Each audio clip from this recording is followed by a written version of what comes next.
মধ্যপ্রাচ্যে ইরান শুরু করেছে এক নতুন যুদ্ধ। এই যুদ্ধের বুলেট নেই, আছে পরিকল্পনা, নেই সামরিক অভিযান, আছে মনস্তাত্ত্বিক আঘাত। আর সেই মস্তিষ্ক যদি হয় প্রাচীন পারস্যের, তাহলে তার কৌশল বুঝতে শতাব্দী লেগে যেতে পারে প্রতিপক্ষের। ইরান সরাসরি যুদ্ধে জড়াতে চায় না, ইরান চায় শত্রু যেন নিজেই তার ছায়ায় হেঁটে যায় ধ্বংসের পথে। হয়তো এই কৌশল দিয়েই এক অদৃশ্য যুদ্ধের মঞ্চে মধ্যপ্রাচ্যে জয়লাভ করতে চলেছে তেহরান।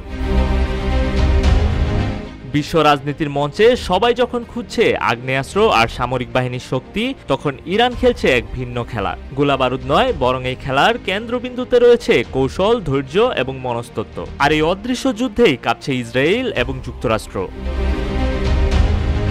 তেহরান হয়তো এখনো অস্ত্র ভাণ্ডারে পিছিয়ে, কিন্তু নেতৃত্ব দিচ্ছে এমন এক যুদ্ধে যেখানে নিয়ম নির্ধারক শুধু তারাই। বিশ্লেষকদের মতে 7 অক্টোবরের হামাস হামলার পর থেকেই শুরু হয়েছে এই মাইন্ড গেম।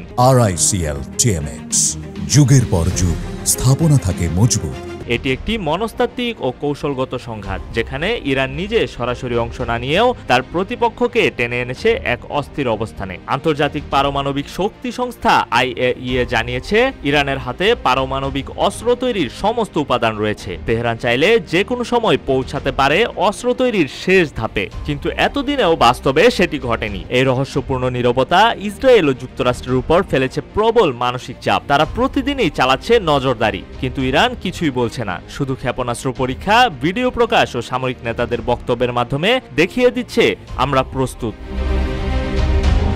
হামাস, হিজবুল্লাহ, হুতি, শিয়া মিলিশিয়া সবাই একযোগে চাপে রেখেছে ইসরায়েলকে, অথচ তেহরান সরাসরি কোথাও নেই। এটি যেন এক ছায়াযুদ্ধ, যার রণকৌশল নির্ধারিত হচ্ছে ইরান থেকে। একদিকে গাজায় ইসরায়েলের ব্যস্ততা, অন্যদিকে লেবাননে হিজবুল্লাহর সঙ্গে উত্তেজনা, রেড সিতে হুতিদের হামলায় বাণিজ্য পথ বিপর্যস্ত এবং ইরাক সিরিয়ায় মার্কিন ঘাঁটিতে হামলা। সব মিলিয়ে এক বহুমুখী চাপ। এসব আঘাতে স্থানীয় গোষ্ঠীগুলোর নাম থাকলেও পেছনে ছায়ার মতো রয়েছে তেহরান।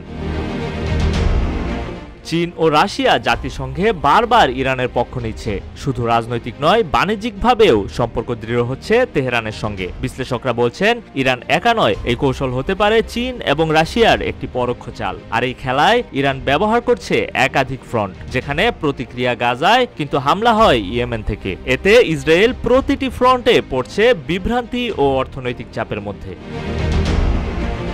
এই ছায়াযুদ্ধের সবচেয়ে বড় শক্তি মানসিক বিভ্রান্তি। শত্রু দৃশ্যমান নয়, অথচ প্রতিক্রিয়া দিতে হচ্ছে প্রতিনিয়ত। যুক্তরাষ্ট্র পড়েছে এই দ্বিধার ফাঁদে। জবাব দিলে ছড়িয়ে পড়তে পারে পূর্ণাঙ্গ যুদ্ধ, যা হোয়াইট হাউস চায় না। ফলে ইরান কার্যত চালিয়ে যাচ্ছে এক জবাবহীন যুদ্ধ। তারা জানে আগ্নেয়াস্ত্রের পাল্লায় তারা পিছিয়ে, কিন্তু মস্তিষ্কের খেলা দিয়ে যুদ্ধের সংজ্ঞাই বদলে দিচ্ছে তারা, এবং এই খেলাতেই ইরান এখনো এগিয়ে।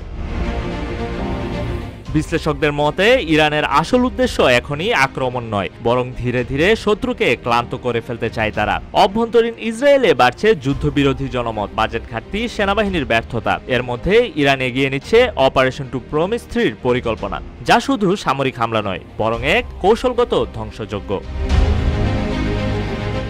নিউজ ডেস্ক, রূপালী বাংলাদেশ।